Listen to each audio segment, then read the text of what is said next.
Hello everyone, this is Just a Dad. Today I'm going to do a review and show you how to use this Ideal strip. Here I've got some wire that I'm going to do some tests on. This is 12-2 wire that's in a box. It's got this jacket on it. There's this little piece slit down this jacket so that we can take this off. So you put that little notch right there, and it's got a wire on it. And you're going to slide it down the wire.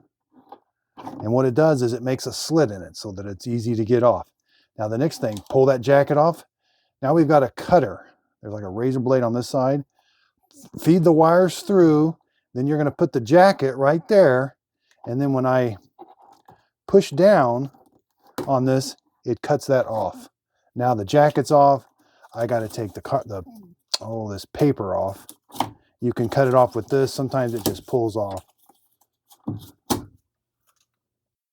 Now the one other function this has, this is a wire stripper also. You'll see there's little notches, but this is 12-2 wire, solid copper. You're just going to push it down till you get it, go like that, and then you can use that to pull it off, and it will strip your wire also. Now it's also got one more function. Let's strip this one a little bit longer, and let's put a loop on it. It's got these loops here. You can put the wire through here, and then you can put a loop on it so they can go around a terminal. Yeah, that's a little loop area right there.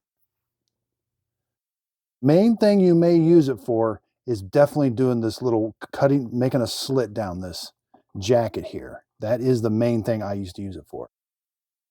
Strippers or something to strip my wire. But pushing this down and causing a slit down that. Sometimes it does catch the cardboard that's in there or the paper, but once you're just on the jacket, it will slide really easy. And again, you can peel the cardboard off or the paper off and try to cut everything at once. Slide the wires down, get that razor blade. You know, sometimes that works pretty good too. So I can strip the wire, I can cut that jacket off, and I can put a loop on it. This video helps. Thanks everybody for watching.